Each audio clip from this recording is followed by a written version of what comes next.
Welcome to the Explore Words, Discover Worlds podcast, presented by Bradford Literature Festival. In this episode, we discuss the rich heritage and contemporary resonance of Islamic art and architecture. The panel includes Dr Silke Ackermann, Director of the History of Science Museum at the University of Oxford, and Dr Abdulrahman Azzam and Muhannad Shono, two of the creators of the forthcoming Islamic Arts Biennale in Jeddah, which is the first exhibition of its kind and offers a forum for the display and discussion of Islamic arts and cultures from around the world. Recorded live at the 2024 Bradford Literature Festival in partnership with the Diriyah Biennale Foundation, hear insight into the beauty and breadth of the arts of Islamic cultures and the lasting significance they have had on our shared present.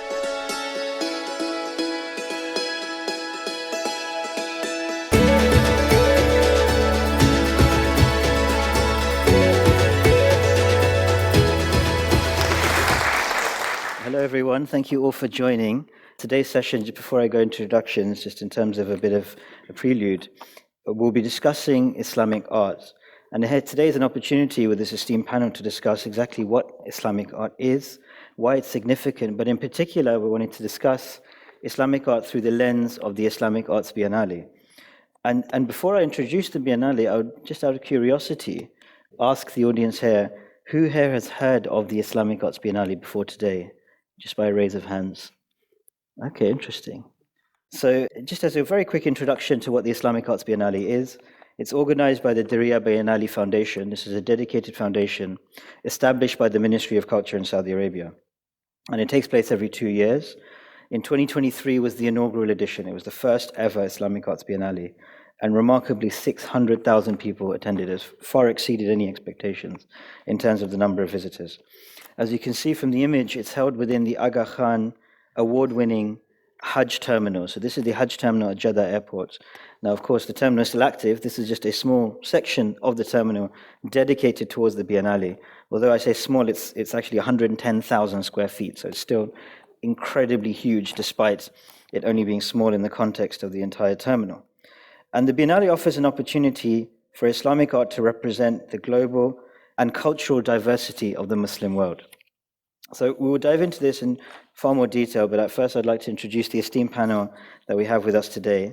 To my immediate left, Dr. Abdulrahman Azzam is one of the artistic directors of this year's Biennale. He is an acclaimed historian and author with publications including Saladin, The Triumph of Sunni Revival, The Other Exile, The Return of Sebastian, and between 2007 and 2017, he worked as Director of Communications and Cultural Advisor to Her Highness Sheikha Moza, Chairperson of the Qatar Foundation. In 2010, he led the partnership between the Qatar Foundation and the British Library, which has to date seen nearly 3 million documents digitized. He was a member of the Joint Advisory Board of Northwestern University, as well as the Qatar National Library. He previously worked as the Managing Director of the Islamic Tech Society, as well as the founder of Hudhud Books. For the first Islamic Arts Biennale, Dr. Abdulrahman was a senior expert advisor on Al-Madar, and we'll discuss what exactly Al-Madar is shortly, and has been appointed as one of the artistic directors for the forthcoming edition. To the immediate left of Abdulrahman is Dr. Silke Ackermann. Dr. Silke Ackermann is Director of the History of Science Museum at Oxford University, an international centre for research, teaching and public engagement. Prior to her role at Oxford, she worked for 16 years in a curatorial and managerial roles at the British Museum in London. Dr. Ackermann's main research interests include the transfer of knowledge between cultures and generations. She leads on the museum's mission to explore the connections between people, science, art, and belief. The History of Science Museum generously loaned objects for the first Islamic Arts Biennale, and Silke was a frequent contributor and also gave a very popular session, an engaging discussion on the significance and the functionality of astrolabes. And to my far left, you have Muhannad Shono, who's the contemporary art curator for this year's or the forthcoming Biennale. He's a multidisciplinary artist, trained in architecture and working across a range of different mediums. Across intimate works on paper, site-specific interventions, sculptural work, and robotic installations, he has established himself as one of Saudi Arabia's most original artistic voices. The main drivers for his practice draw on mythology, the usage of the line, the void, and natural and reclaimed materials to create speculative and generative narratives. He represented Saudi Arabia at the 59th International Art Exhibition, La Biennale de Venezia, with his project, The Teaching Tree. Muhannad's work was represented at the first Islamic Arts Biennale, and as I mentioned, he returns this year as the contemporary art curator, overseeing all of the contemporary works at the Biennale. So this is a short introduction to our esteemed panel. The introduction could have been much longer, the incredible achievements, but just before we begin, one important point is that we want to hear your voices and your opinions and your questions. So we'll keep the session, the discussion, till about 40 minutes. And my colleagues there, please shout at me if it goes beyond so that we leave enough time for questions at the end. So in the context of the Islamic Arts Biennale, it's important at first to understand what we mean by Islamic art. The word Islamic art has been discussed and deliberated over for many, many years. And prior to the Islamic Arts Biennale, there were very few examples of large-scale exhibitions of Islamic art. And we're not talking about in the context of a museum or permanent or temporary exhibitions, talking about something which is quite grand in scale. Prior to this, perhaps the most recent, I say recent, it was almost half a century ago, was the 1976 World of Islam Festival in London. It was anchored at the Hayward Gallery, but it was distributed across institutions all over London. And it was really a kind of celebration of Islamic art, but also deliberately put on in the context of a lot of discussions around Islam at the time. Prior to that, perhaps the 1931 exhibition of Persian art at the Royal Academy could be a reference point, although exclusively featured Persian art, so not quite at the same scale. And prior to that, there was also the 1910 Munich exhibition, which was a very ambitious exhibition. It was entitled Masterpieces of Muhammadan Art, or over 3,000 artworks were displayed, with many institutions around the world contributing. It was considered the cultural event of the year. But crucially, all of these past examples were held or hosted in Europe. They were largely curated by Europeans or subjected to a particular worldview on Islamic culture. Where the Islamic Arts Biennale differs in Jeddah, it remains the only large-scale exhibition of Islamic art hosted within the heartland of the Muslim world in Saudi Arabia, which brought together both historic and contemporary artworks, uniting collections and commissions from both Muslim majority and non-Muslim countries. The primary theme of the exhibition in its inaugural form was celebrating the art of Islam and the art of being a Muslim. So with that prelude, I think we can now dive into the primary question which I was referring to previously, which is understanding and defining this concept of Islamic art. I know it's a challenge, but I think it's important to tackle at the offset. Why does Islamic art matter? How are we defining Islamic art?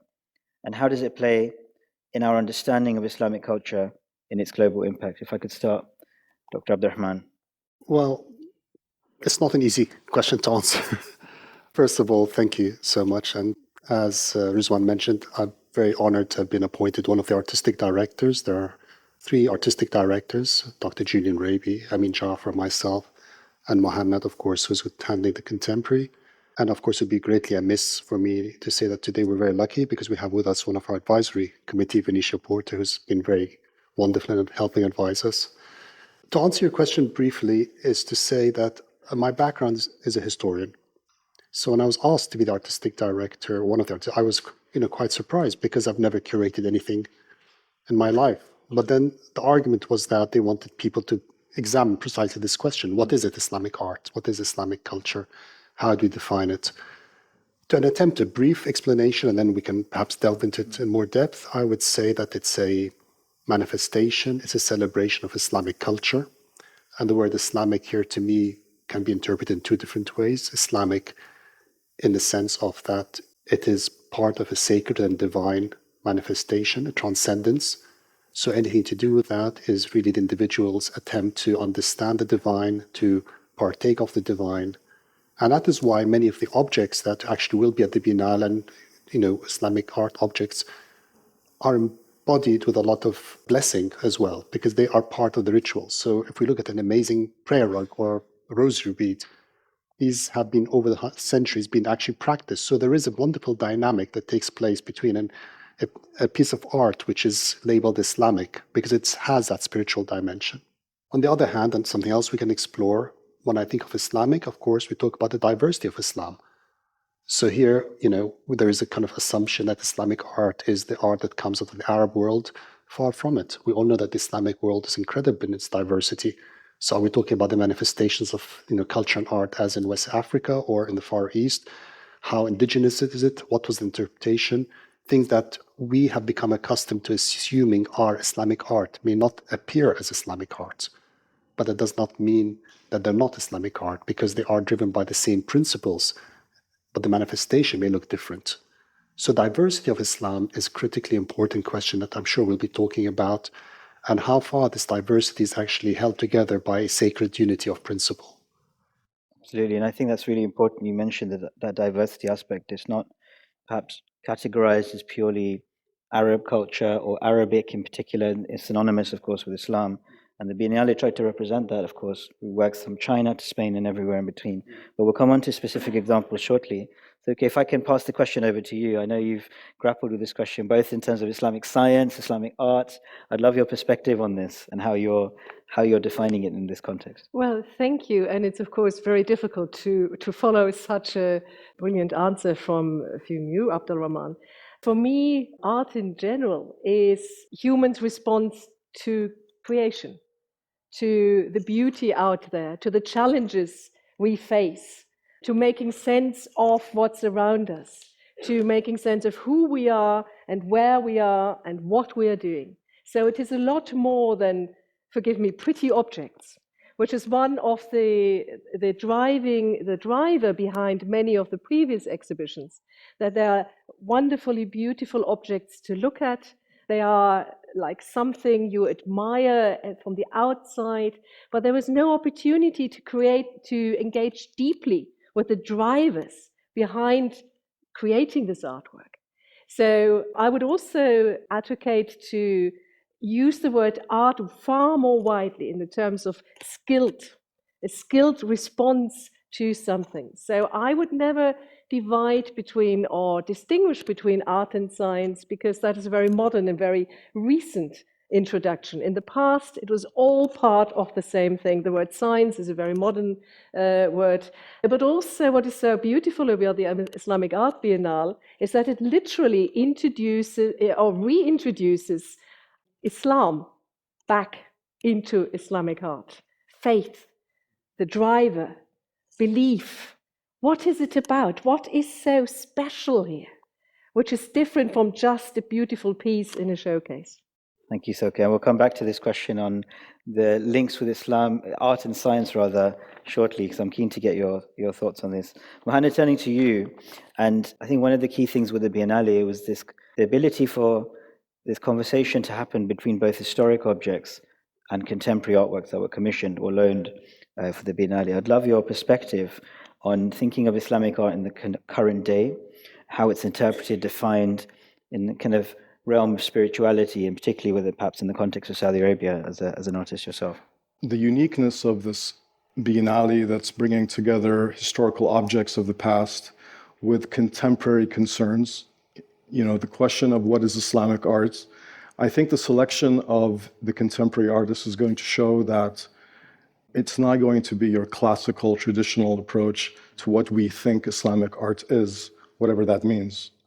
But in terms of approaching artists to respond to the theme of the Biennale, we're looking for artists that might have had a personal lived history with Islam, or they come with a spiritual depth that echoes some of the philosophies, narratives, and threads that exist within Islamic belief systems. What we're looking for here also is to expand the dialogue, because an artist that is not Muslim will do and conduct research and develop understanding about Islam that they will bring together in their investigations and ideas, thus enhancing this idea of dialogue and exchange between cultures and really embracing this very wide geographical presence of Islam currently around the world. That's fascinating. I think we can, with that, move on to the second question, which touches on this point, Muhannad. Maybe if I come back to you first, and in reflecting on the first Islamic Arts Biennale, you all contributed in various ways. Silke, you were, of course, invited to join at your institution. But I'd like to explore the role of Islamic art, particularly with Saudi Arabia playing host to the first inaugural Islamic Arts Biennale, in terms of demonstrating its contributions to both culture and civilization of the world. The, of course, topic of our discussion here today is Islamic Enlightenment through the realm of Islamic art. But I'd love your thoughts on what role Islamic art can play in supporting that, our understanding of Islamic culture and its representation to the world. I mean, currently in Saudi Arabia, Saudi is going through a word we're hearing a lot, which is change. And this word is used quite extensively, but what does it really mean? The Islamic Arts Biennale is actually a fantastic manifestation of how bringing together historical objects, notions of the past, and notions of Islam in dialogue, in physical proximity, with contemporary investigations. The role of contemporary practice is to question, is to imagine, is to think in different ways. To allow this in proximity with such ideas of established ideas of Islam is a huge indication of the kind of diverse change and dialogue that is underway in Saudi Arabia. Could you share perhaps some examples of the artworks? Of course, your own was exhibited at the first Biennale, but I think it'd be nice to maybe explore any particular examples that perhaps resonate very strongly with what you were just discussing as a kind of case study to reflect. And a lot of the people here mentioned they weren't familiar with the Biennale in its first edition. Are there any examples that come to mind of the artworks that were on display? I think at the first Biennale, it was a moment to test the waters. How do we bring these things together? Is it going to be acceptable? I wouldn't say that there wasn't a sense of nervousness at the opening, but I think the resilience of the public and the seriousness of the discourse and their appetite for something new in terms of how we approach these ideas was seen across all the historical objects and how the audience interacted with them, as well as the contemporary commissions that tackled all kinds of traditional ideas and rituals of Islam, but took them into a new contemporary space. Fascinating. Thank you, Muhannad. So, okay, if I could turn to you, and perhaps it'd be great to understand from your perspective how you were approached as an institution, as the director of an institution, and specifically what your reflections were of the first Biennale as someone from the other perspective who was invited to contribute, and how you felt it was helping as part of this discourse widely up. It was one of the most life-changing, exhilarating experiences I've ever had. And one of the reasons for that is the phenomenal openness to try something really new. You spoke about change, Muhannad. The change and the taking of ownership, I would add to that. It is not somebody else in a European or American museum that talks about Islamic art. It's taking ownership, and it's bringing this together with a public that was fun. It's just mind-boggling. I was standing there seeing locals engage with the collections in a way that you would never see in a European American museum or in many of the places that have brought in museums into specific areas. There is such an openness and interest, people coming back as families again and again, and that again enabled us, the museum I represent here, to have a very different engagement with audiences and new questions that were asked. It's not the same patterns of questions what you get in so many other exhibitions that may on the outside have a similar topic. This was completely a game changer. And that was so exciting for us. And we've got on display, or the image now is, of course, the beautiful astrolabe from Shah Abbas that was on display at the first Biennale. This was actually the first object that visitors encountered. And again, this set the tone in terms of how this was not a traditional exhibition or traditional either art exhibition or historic exhibition in the representation of both objects and artworks. And here we've got this kind of deconstructed version of the astrolabe. Could you perhaps talk a bit about your sense of pride, I guess, at this being the first object and what it represents? It was absolutely phenomenal. And for those of you in the audience who look at it, this is not a mirroring. This is an astrolabe, the most sophisticated astronomical instrument ever invented before the invention of the computer as we know it, taken apart, exploded, each in its own case. The size was such that you could weave around it. Behind that was the call, the soundscape was the call to prayer, because that was the section it was in. This instrument can, amongst other things, be used to determine prayer time. And I have never, ever seen audiences engage with, we have quite a few of those we look after in our collections. I've never seen audiences engage with an object like that, as it was here, because there was the boldness to do something very, very different. When I talked to colleagues back in Oxford about this, they said, "You want to do what?" Yep.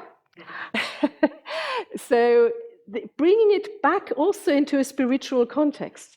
You mentioned that our museum is the Museum of the History of Science. You know, science puts people off. It's something you were bad at school and you feel embarrassed about, and my God, can we put the threshold even higher?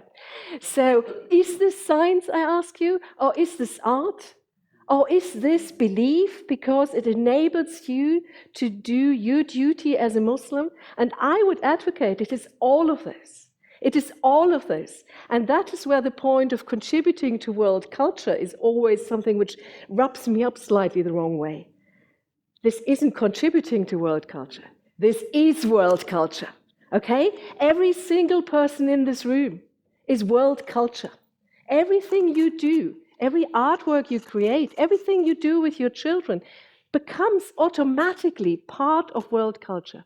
And I think the Islamic Art Biennale has this phenomenal opportunity to get away from, there's a group of people, they're not us, it's Islam, they're contributing to something. Enigmatically world culture, whatever it is and whoever owns it. No, it is it. And I think that is so phenomenal about it. Absolutely. It was also the first object we installed, so fond memories of that first milestone in place, which is fantastic. Abdulrahman, coming to you, and I'd love to hear specifically, you talked about Al-Madar, probably not too familiar with everyone in the room, but it's something incredibly important to the Biennale in terms of reflecting that global attitude towards Islamic culture. Madar is part of the Biennale. It's the institutional participation. This is where we invite Islamic cultural institutions from across the world to join us. Just want to go back to the point that Muhannad raised and Silke.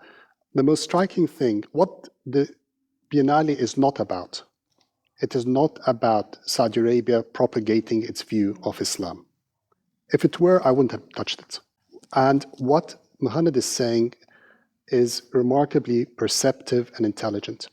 Yes, there is change in Saudi, but we're not falling into the trap of using terms such as Saudi is becoming more liberal or more modern, all that. These are just tropes and words.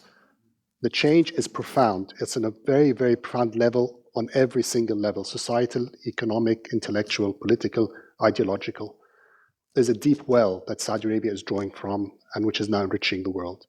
So that's the first point. The second point, when we were asked to invite institutions from across the Muslim world, literally from West Africa all the way to Indonesia, and we've got participation coming from across the Muslim world and some amazing institutions, including, of course, Silke's from Europe and elsewhere. It was driven by two principles. The first one was that Islam is not a one-way street. Islam did not just come out of the Arab world and we as Arabs somehow enriched the rest of the world. And unfortunately, many Arabs tend to fall into that trap of, it's an Arab religion. Islam was enriched by the edges, if one can call them such. When Islam reached the Far East, when it reached Africa, it was deeply enriched through piety, through sacrifice, through knowledge, through dedication. There are many historical anecdotes of people from Timbuktu, which everyone hears about as a kind of fairy tale library. Timbuktu is a great place of scholarship. There are many scholars from Timbuktu who went to Morocco and Egypt and came back and said, we can learn, there's nothing there to learn. We have it. Islam, so this relationship between the edge and the center is one which is at the heart of Al-Madar. That this is a two-way dialogue. Islam comes out from the center, yes, we can recognize the place of Mecca and Medina, we cannot but do that since it's, of course, the Biennale is in Jeddah. But we are also humbled by the fact that Muslims have actually enriched it through their knowledge and through their piety. At the same time, Madar's court, Madar, we are insisting and we work very hard with institutions, curatorially, artistically, intellectually, to make sure that they tell their story. So when we have institutions coming from the Far East, and we have institutions coming from across the Muslim world, initially, and we did that, we had a workshop in February a few months ago, and initially there's a bit of hesitation because they come to Saudi and they're all feeling, oh, we should be saying and showing things that people in Saudi Arabia would recognize as Islamic. And we're saying, no, we want to know what you feel is, tell us your story. How did Islam integrate with you? What were the indigenous traditions that existed pre-Islam? How did they become ingrained within Islam? How did it help enrich Islam? And the dynamic that each one of us coming up with is incredible. How do you interpret your version of Islam? And it's incredible to see how the diversity and the orthodoxy gel into the most creative, beautiful, profound way. If I can add just one further point, which I think is important, the other challenge we set for our Madar institutions is to challenge what we call the narrative of decline. And unfortunately, Islamic culture, in the way it's presented, is always seen as somehow we had a great civilization. And of course, the famous 1798 date. If you ever study Islamic history, then modern Middle Eastern studies start in 1798 when Napoleon went to Egypt. And use the word Enlightenment, and the talk is about Enlightenment. And this is, of course, preconceived on the idea that somehow the European Enlightenment starts then. And since European Enlightenment is based on a great respect for the kind of Greek and civilization, there was like a leap from Greek civilization to European Enlightenment, and the Islamic period was somehow had its moments, but from about the 16th, 17th century began to decline. Total nonsense. I'm not going to go too much, but Abdulrahman al-Jabarti, one of the great historians who recorded Napoleon's entry into Egypt, his father, Hassan al-Jabarti, used to go up on the roof of the house to observe the stars and have discussions about planetary movements. We have records upon records of great scientific creativity taking place in the 17th, 18th century, which predates the European intervention in the region. So we give our institutions their voice, we encourage them to tell their stories, and we tell them, forget this narrative of decline, be proud. Islamic culture is not a was and is. It is a living tradition. Absolutely, and I think one of the great successes of the first Biennale was Al-Madar, where it gave the opportunity for, as you mentioned, all these voices to come together. There were dozens of institutions that lent objects. You mentioned Timbuktu, of course, manuscripts from Mali were on display. Again, one small example of the incredible diversity of institutions from Tunisia, from Spain, from all over the world that were contributing. If I can just say about Islamic Arts Biennale. Yeah, please. About Mali, which made it even more interesting, was that we respect the literary tradition of Mali. Of course, we have to, but we also had a video of what I call the they call the griot or the jelly, or the because we have to respect that in that part of the world, the oral tradition and the oral history was phenomenally important. So when people say to us, "Oh, West Africa doesn't have a great Islamic tradition," it's because the stories were not written down. They're passed through the singers, the jelly singers. So we had a recording of that to see how memory is preserved. And this way we respect the local traditions and the format in which their culture was being passed on. Absolutely. Rizwan, may I please interject? Can I just ask the audience, does everybody know what Al-Madar means? Oh, sorry. So it means, it means Arabs in the orbit. The orbit. I think that's probably quite helpful to explain that. The orbit, they kind of constellate the center point for all of these institutions. Absolutely, orbit, with the center, of course, the edges. Yeah. Thank you, Silke, for that reminder. That's a very important point. I will then come back to you now that you volunteered yourself to and zoom out a little bit from the Biennale, just exploring because all of your backgrounds in this conversation. And I want to come back to this dialogue you were mentioning between exploring the science and the role of Islamic civilizations, particularly in the advancement and transfer of scientific knowledge. You touched on the astrolabe as a beautiful example of that. But can you expand on this slightly, just to, because as Abdulrahman was just mentioning, there is this assumption, perhaps in some circles, that the transfer of knowledge went from the classical period and then straight into the Enlightenment and the Renaissance, and there's this period in between that was slightly detached or may have had some peripheral contribution. What's your take on this as someone, of course, who's working as a director of the History of Science Museum, in terms of this transfer of knowledge and the contribution of Islamic civilizations in this context? Well, to quote Abdulrahman, that is complete nonsense. When I studied, there was the feeling that classical texts, this is still being taught actually, classical texts were translated into Arabic as a kind of preserving them. And then they were passed on to the European Renaissance, untouched, nothing done with them, and that enabled the European Renaissance. That is complete nonsense. Because These texts were translated, yes, but they were enriched, they were studied, observations were added because the classical text had no observations. It's almost completely theoretical. The other knowledge was brought into it. It was a transfer of knowledge, which then also passed on to others and carried on. It's a very, very dynamic movement. And that is one of the reasons why I'd like to get away from those labels. Our museum has a section called Islamic Science. Now, what on earth is that? And why are we not talking about Christian Science? I urge everybody in the room to Google Christian Science. Do you know what you get? Scientology.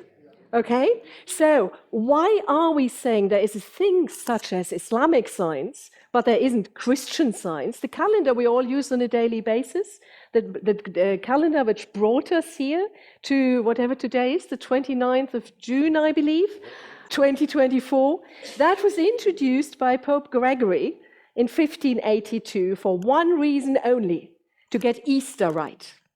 If that's not religion and science in the service of religion, I don't know what is. So why are we saying there is such a thing that is different?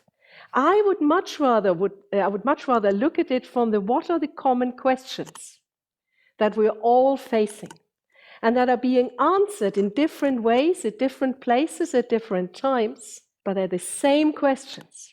And I think that would be a much healthier way to look at this, rather than bringing into a corner. The other question, of course, is what is science? Now, the term science for most of the objects we have, the astrolabe we showed earlier, is actually not adequate. If I did a random show of hands here in the room and said, what do you think science is? Many people might say, well, it's chemistry, physics. Yeah, I see some nods in the room. What about astrology? What about divination? What about trying to make sense of the world around us? So the word science comes from a Latin term, scientia, which is knowledge. The Arabic word ilm is about knowledge. And that is far more important here, that we get back to what is actually meant here. And that brings us to this constant dynamic weaving of information. So what is in our museum, in some ways displayed as Islamic science, actually comes from India. That is not helpful. Hence, my attempt to get away from that, and that was one of the reasons why it was so beautiful with the Islamic Art Biennale, that we could ask, what are those common questions? Absolutely. And I think on that, we've talked a lot about the diversity that has impacted the Muslim world on the peripheries, and you've mentioned different civilizations. But just coming, Muhannad, to you in terms of the unifying factors, this kind of shared heritage, the shared concept of spirituality that permeates, that brings Muslims together in a spiritual sense. And in the context specifically of contemporary art, both in the Biennale and your own work, looking, of course, at concepts such as migration and forced migration, what role does Islamic art today play in expressing this shared heritage? We talked about so many disparate voices and different influences, but where is this concept of shared heritage in the contemporary world today? Is it still binding Islamic art together in whatever term it's being defined as? Well, I think the shared heritage that we're experiencing in the Biennale is the fact that in terms of the contemporary commissions, not specifically approaching artists that are Muslim, though that is one component of it, but the dialogue that we can bring together by introducing and weaving these concepts of Islam, philosophies, narratives, even mythologies, and what we can discover about each other. Jeddah is historically a port city. So what we're welcoming back to Jeddah right now is new congregations of ideas, new congregations and ways of seeing, collective ways of imagining, ways of reading, not singular kind of dictated ways of how we want to approach this narrative or that, but more acceptance and dialogue between different practices, whether it's historical or contemporary works. What's important is that the contemporary has its fingers on the pulse of the questions of today, and to draw a line from the historical objects through into our contemporary concerns, to show that curiosity of science still exists and is being manifested through contemporary global conversations, which is what we're trying to welcome back to Jeddah and to manifest in this Biennale.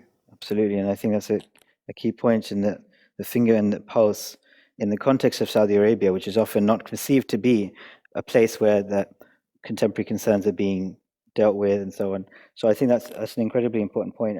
And turning to you, Abdulrahman, you mentioned, of course, you're a historian. You've talked and looked into the lives of many historical figures. And I'd love to have your take as an historian looking at the world of Islamic art in particular. If we take one example, you've written extensively on Salahuddin or Saladin as a figure, as a preeminent figure in both the East and the West. So in historical narratives, both in the East and West, there have been very diverging narratives often, which have happened in terms of the example of someone like Saladin. How does Islamic art help us to understand the contributions of figures such as Saladin and others to broader culture, both in the historical context, but looking at it through the lens also of Islamic art?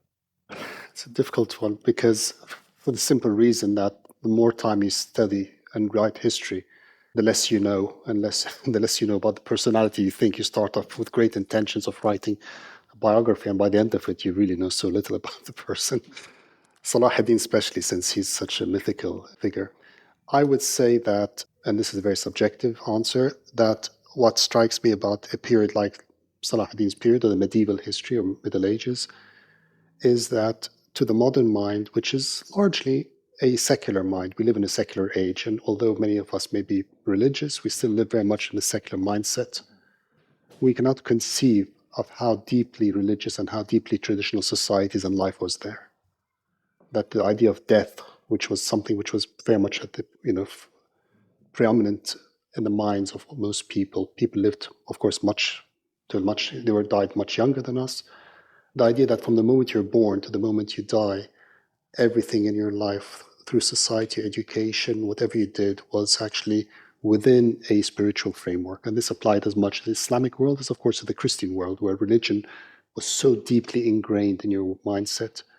And that, of course, manifests itself in the culture. So Salahuddin himself, as we know, was a Kurd who ruled over a great Islamic empire, which had Turks and Arabs, and of course he's famous for Jerusalem, as we all know that. But ultimately, I would say, to answer your question, is to see the manifestations of the incredible pieces of culture and art that actually emerge from this period as being part of the daily life of the Muslims, as opposed to something which was put aside to be admired. So the incredible swords and the military weapons that he had, of course, the household goods, the incredible Ayyubid madrasas which were built in Egypt and Syria, their beauty.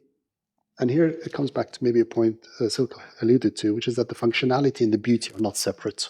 These were functional pieces. I don't think Salahuddin had things, he would not have seen them as Islamic art. He'd have seen them part of his daily life. The armor he wore, everything he did, the manuscripts he looked at, but they were functional, but they were beauty. And the reason that functionality and beauty were so closely intertwined is because the society was so deeply religious. They did not see a separation.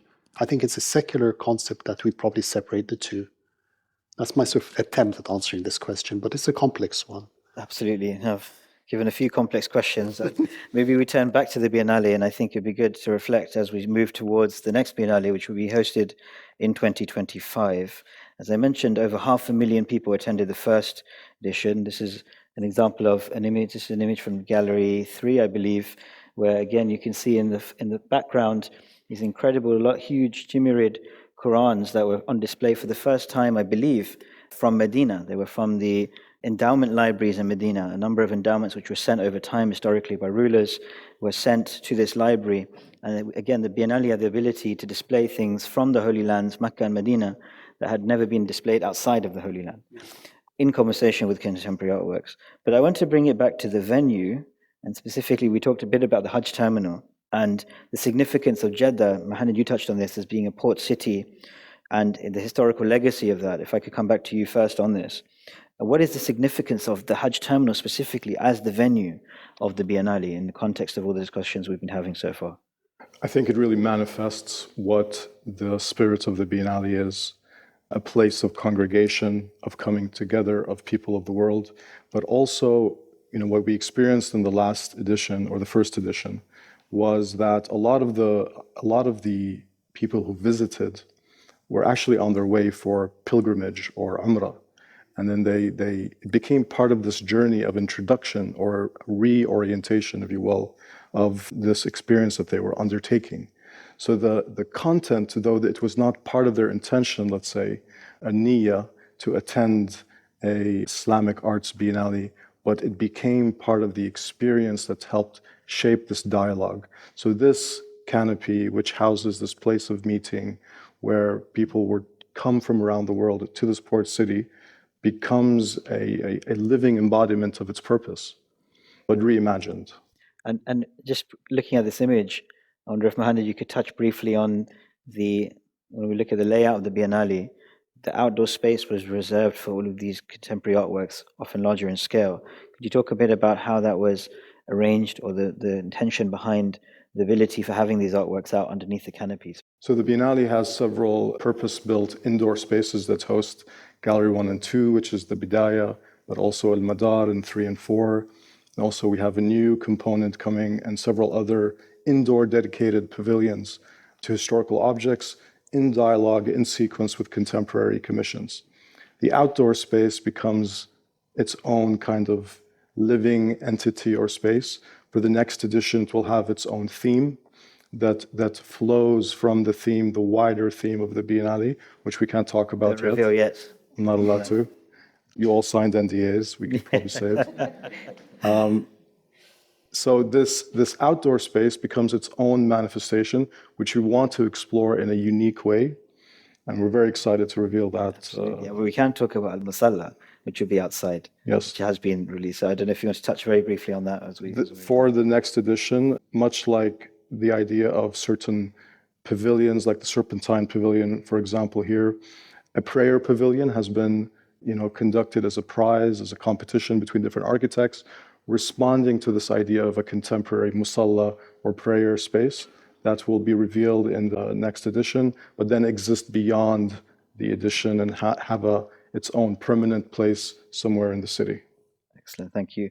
Abdulrahman, touching on Al-Madar, the Hajj terminal, which actually featured as part of Al-Madar last time, if I'm not mistaken, there was a dedicated recognition of the Hajj terminal, both as an award-winning space. Could you touch a bit more about the history of the Hajj terminal? Because I think it's also a fascinating story. Hajj, of course, just passed. We're only a few weeks away. Millions of people have passed through this very terminal.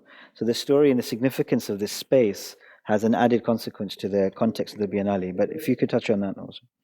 What made it so significant in the last edition of the Biennale was that it was the 40th anniversary of the Hajj terminal, which was built in 1982-83. Of course, it was a response by the Saudi government, the number of pilgrims increasing exponentially every year. How did they do it?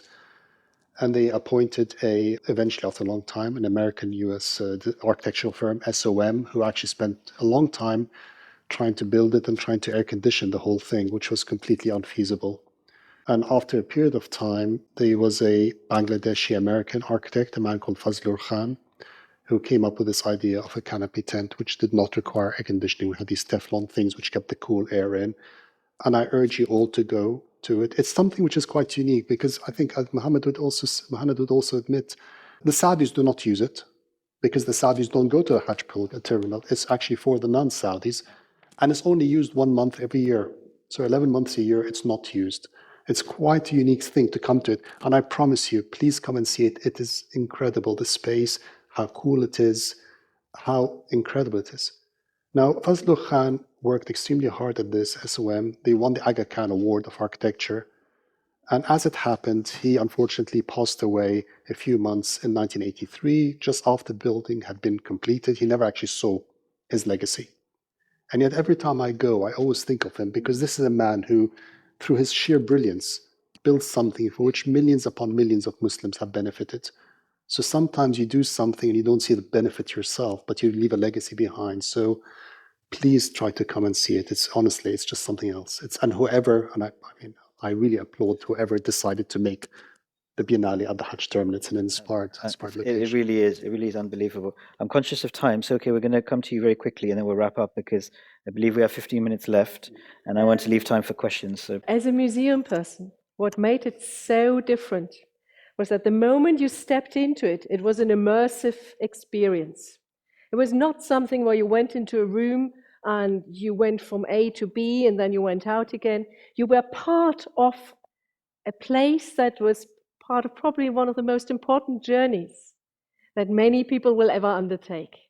And that so beautifully made the point with all the visitors, who many of them were on a journey, they were on pilgrimage or the Umrah, that culture is something we're constantly on a journey on to pick up wherever we go. It's not something where you go into a place and say, I'm doing culture today and I'm going to the museum and I feel so virtuous about it. It's all around us. And that is so beautifully epitomized by this Beautifully place. put. And I think we had a number of historic images, also images from Rim Al Faisal of pilgrims going on their journey, many passing through Hajj Terminal, which was beautiful to see. I'm conscious of time. We don't have too much time left, but I do want to open the floor. We have many faces with us, and I'm sure many, many questions. So if I could please ask, yes, the gentleman at the back. Thank you. At least from a secular perspective, one of the great functions of art is considered to be to speak truth to power and to challenge dominant narratives. So think of it in the context of Saudi Arabia and the other kind of, I guess, conceptions or maybe misconceptions that we might have about both Islamic art and Muslim artists. To what extent is there art within the Biennale that has that kind of challenging approach and narrative, and how does that get brought in? Interesting question. We can't, of course, talk about the forthcoming Biennale, but perhaps reflecting on the past Biennale. Muhannad, of course, your work discusses many of these issues, particularly in relation to migration, but is there perhaps something that comes to mind from the previous Biennale in relation to the question about how... No, I think we can speak a little bit about what we're intending to do for the next Biennale, because I think that's important. Like I said, the first Biennale was testing the waters. Now, the intention here is to push, but not push anything over the edge. We want to explore more nuanced ideas, more diverse ways of seeing, like I said. That in itself is challenging. We want to a little bit exist in a very spiritual, peaceful, and sometimes a little bit uncomfortable space that we're exploring with these ideas. We want to be touching on and drawing from ideas of the heavenly, but it very much must be rooted in contemporary issues and challenges of the earth and what we're experiencing at the moment. We are not trying to clap for ourselves through the Biennale.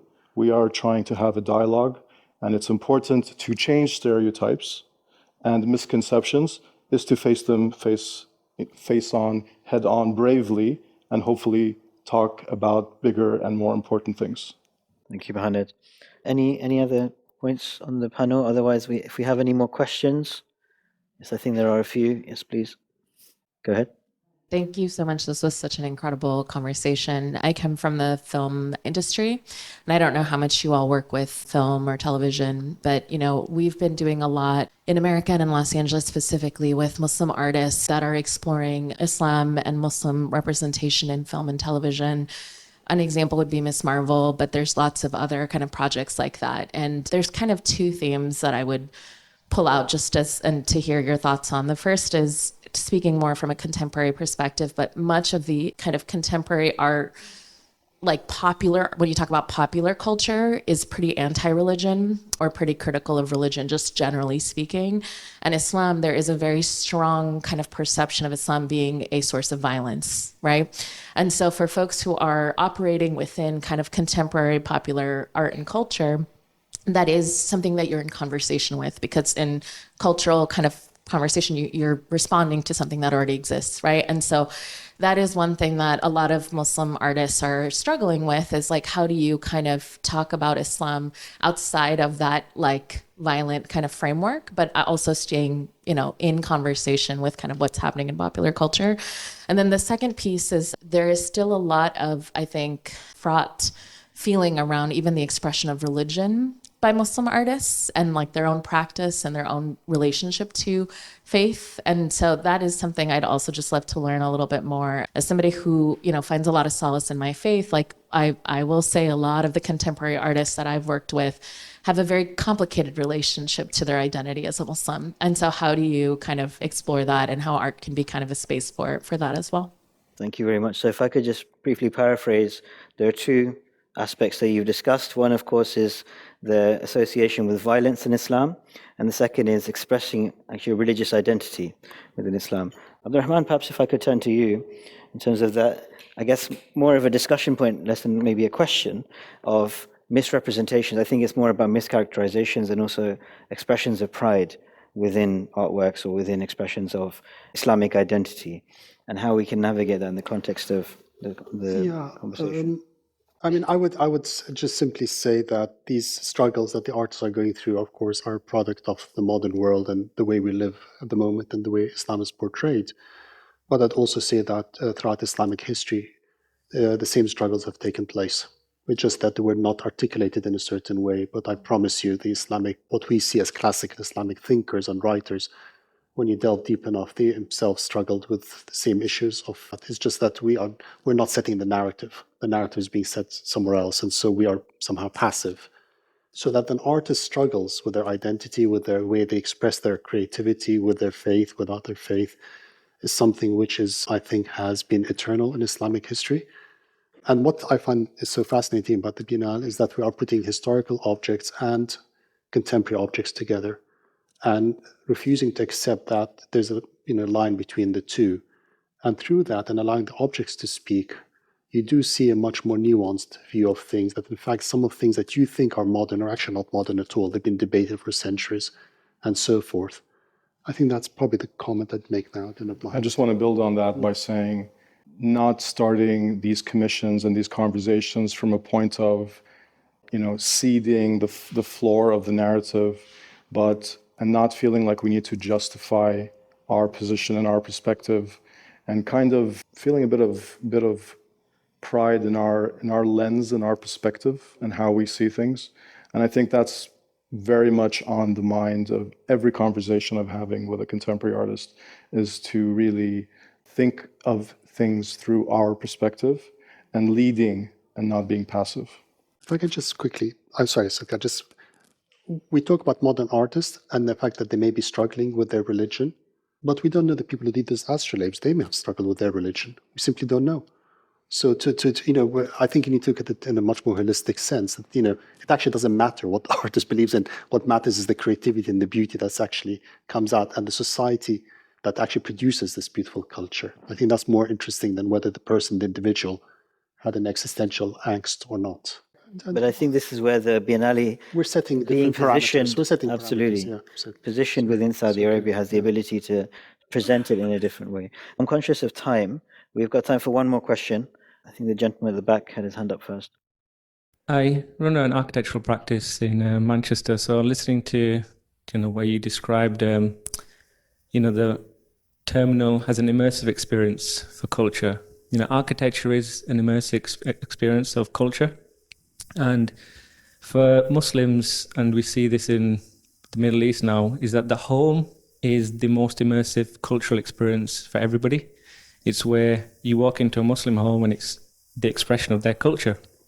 Now, what we're seeing a trend with internationally, especially in the Middle East, is homes are just flats. They're very just productive, technological.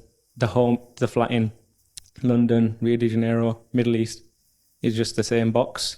That expression of culture and a home and essentially the divine experience that somebody shares of their faith expressed in their home is lost. And does the Biennale, that is one of the most pertinent things to explore. That's something that will be explored. How do we live in a culturally vibrant home that reminds of the divine, where previously you could go into a privacy, into the roof, you go to the roof, you see the stars, you're connected, you got top, bottom, separation, men, women, etc., prayer room, the direction of the toilets, all this kind of stuff was part of the cultural immersive experience of walking into a Muslim home. And I think that's getting lost. I think if I may just quickly respond to that, I think I disagree with you. I think there's some incredible developments taking place in the Arab world. I will speak, Muhannad knows, of course, what's happening in Riyadh and all the changes that are taking place. I'd urge you to look at what's happening in Qatar and the project called the Mushair project, because it's not so much to do with the divine, although of course everything has to do with the divine. It's to do with the traditional quarters, the neighborhoods, the hara, of how people used to go walking distance, that of course you walk to the mosque, you have your neighbors, you have your shops and so forth. And the urban planning and the regeneration of cities in the Muslim world are beginning to respond. Now, of course, organically, when you go to a place like Cairo, it's almost impossible because it's layers upon layers. But I think you will find that in Saudi Arabia, I certainly know from my experience in Qatar, there is a real sincere attempt to re-engineer the urban planning to make it more humane, to make it more friendly, to make it neighbor-friendly. So this goes beyond the Biennale, of course it doesn't. But I think you raise an important point, and there are some positive responses to it. And I'm sure in Riyadh, you probably know more, there are areas where now being developed to be much more. There is a much more focus on quality of life, on public space, and the Biennale is a fantastic example of that. Perfect. Well, we now need to wrap up. I've received the official symbol for wrapping up. So thank you very much. Thank you very much all for your time. I really appreciate all of your contributions. And finally, I'd like to thank the esteemed panel who have been contributing to the discussion today. Thank you so much.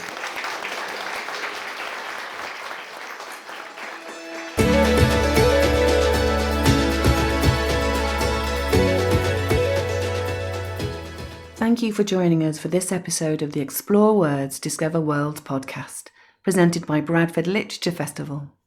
If you enjoyed this episode and you'd like to help support the podcast, please subscribe, share this episode with others and leave a rating. Mark your calendars for the return of Bradford Literature Festival on Friday the 27th of June to Sunday the 6th of July 2025.